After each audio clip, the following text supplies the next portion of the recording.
Please welcome Vincent and his story from nerd to bird. Thank you so much. Here's Vincent.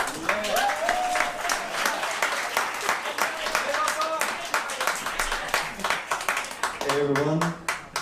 So before I begin this story, there's can you hear well at the back? Yeah, it's all good? Perfect. Alright. So before I begin this story, there's 3 things you need to know about me. 1, I'm a methodical person.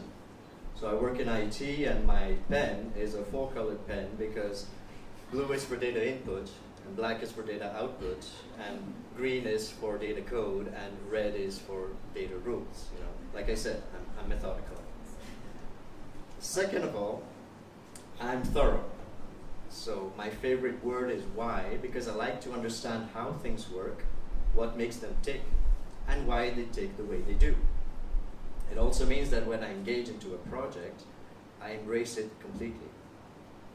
Number 3, like most nerds out there, I'm a huge fan of Star Wars, and not only have I seen all 7 movies more than 20 times, I also read all the books, I also read all the comic books, I also watched all the cartoons, and I even wrote a couple of fan fiction myself. So the nerd is strong in this one. So now that you have these elements, I mean, let's pick up this story that starts when I was 32. And as you can assume, I had all the symptoms of acute nerddom. So I would overthink stuff, and because I'd overthink stuff, I'd get anxious. Because I'd get anxious, I'd smoke a bit of pot, you know, just to counterbalance the anxiety. And because I'd smoked a bit of pot, I'd overthink stuff. So as Master Yoda would put it, you know, overthinking led to anxiety, anxiety led to never overreaching, and never overreaching led to a lack of self-confidence. And this was going to cost me my job. Because one of the reasons why my boss wanted to fire me was because she felt that I lacked ambition. But it's not that I lacked ambition, it's that I lacked self-confidence. And at 32, I had convinced myself that I shouldn't strive for more, that I was comfortable at the position I held in this company I'd been working for 8 years. Let me rephrase that. At 32, I was perfectly comfortable with spending the next 30 years of my life getting up at 7, commuting to work, clocking in at 9, clocking out at 7, coming home, having a Tupperware dinner, smoking some pot, watching something Star Wars related, and then starting all over again the next day. As days were turned into weeks, and weeks were turned into months. I mean, you know how it goes. Now, this was a problem, and I'm a methodical person, so I'd reasoned that my overthinking was a mental exertion, and to balance it out, I needed some physical exertion.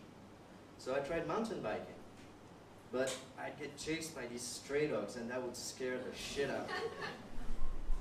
I tried wakeboarding, but I could never get past that wave-to-wave jump behind the boat. Tried boxing, not Thai boxing, all right? Let's not get over ourselves. Let's not bring knees and elbows into this. But I was good at defense and counter punches, but when it came to the offensive, I just failed. You know, like any physical endeavor, I had this ball of anxiety and of fear that was in the pit of my stomach that just kept holding me back. And I knew that this was a problem because I'd get anxious about this, and because I'd get anxious about this, then I'd smoke a bit of pot. And then I'd go through all the reasons why it wasn't a good idea to have all these things going around and overthinking everything. Now you remember that lady that I mentioned who thought that I lacked ambition? So she and I reached a settlement, and we had to go our separate ways. And I lost my job. And with it, I lost the little self-confidence that I had in me. And it was just shattered when she took away that future that I had pictured myself in. And it broke me. And I went from mundane job to mundane job, trying to repair something that was broken. I was like Han Solo when he was frozen in carbonite. You know, alive but unevolving, like frozen in a stasis. And I tried to break this cycle, but my methodical mind had run out of ideas, you know. All I knew was that in Empire Strikes Back, in order for Luke Skywalker to reach his full potential, he had to face his greatest fear. But with my confidence completely shattered, I couldn't put a finger on what my greatest fear was.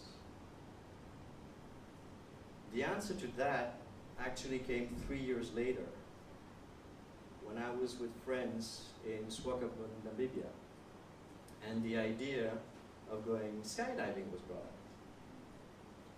Because I had to process this, you know, get into a fully functioning plane, fly up to 10,000 feet. That's 3 kilometers for the metric people out there. Jump out of that fully functioning plane and then pray to God that your parachute is going to open before terminal velocity is going to slam you into the ground. Nothing in this endeavor made any sense, and it completely opposed my methodical mind. And so, the switch went up in my head, and I said, yeah, hell yeah, let's do this. 6 of us were supposed to jump. By the time we reached the plane, we were 2.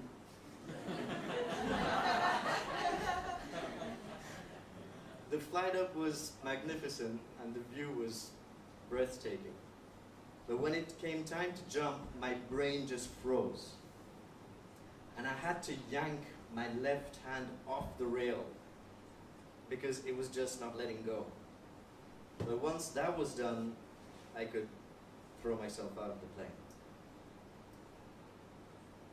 The adrenaline rush was so strong that I was smiling for 3 days straight. There was no overthinking, there was no anxiety, there was just basking in 7.5 minutes of living in the now, living in the moment. And that ball of anxiety, of fear, of lack of self-confidence, it just exploded like the Death Star at the end of Return of the Jedi.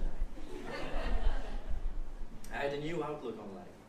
I just jumped out of a fully functioning plane and nothing was going to scare me anymore. Shortly after that experience, I quit smoking pot. Shortly after that experience, I was no longer afraid of dogs chasing me. Shortly after that experience, I quit my job and I started my own company. And shortly after that experience, I got married, my scariest endeavor yet. Did I stop being methodical and being thorough? No, I'm still very methodical and I'm still very thorough, but I just stopped overthinking and second guessing myself. You know? As Master Yoda would say, do or do not. There is no try. So tonight I'm here to tell you guys, throw yourselves out of the plane, and may the confidence be with you. That's my story.